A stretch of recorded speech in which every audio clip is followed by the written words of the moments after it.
In many American cities, there's a thing called a minimum parking requirement. This is where developers are required to provide a certain amount of parking spots. It's usually less than 2 spots per housing unit or 1 spot per employee for offices. But many cities don't have any such thing.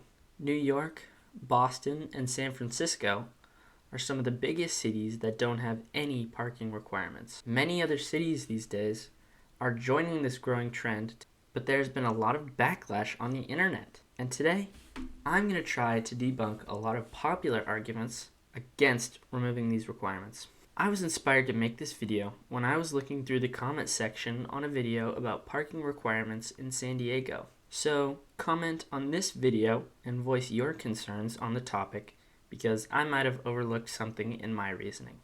Anyway, the first argument is, where will all the people park? First of all, this shows a complete misunderstanding of parking requirements. If we eradicate parking minimums, all parking won't disappear. It will just allow future developers to choose how much parking to provide. No one is going to steal all the parking away. The government just can't require builders to build more than they think is needed in that unique area.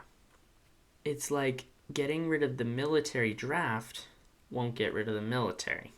Also, imagine if we had parking requirements in New York City. Just the World Trade Center would require just under 10,000 parking spaces. That's more than is provided for the Cleveland Cavaliers Stadium. You also have to take into account that building one underground parking space costs anywhere from $25,000 to $50,000. Now multiply that by 10,000. It would cost at least $250 million to provide that kind of parking. Argument number 2. No one lives close enough to their job to walk. Everyone needs to drive to work and then to have somewhere to park.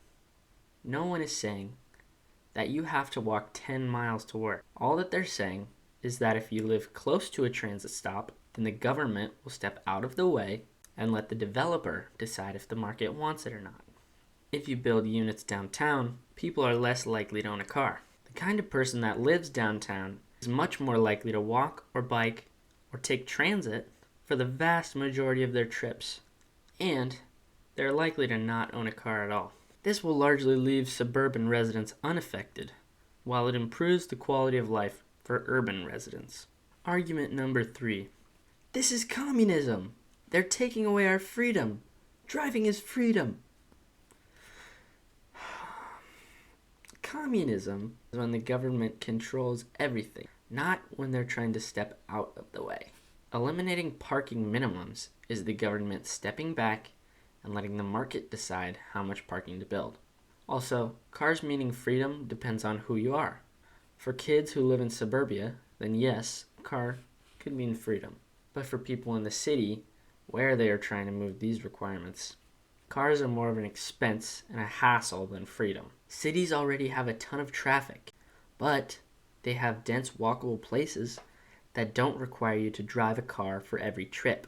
Mandating massive levels of parking to be built raises rents and makes the city more unaffordable. Alright, that's the end of my rant. If you like the video, like the video, and subscribe if you want. See you guys in the next video.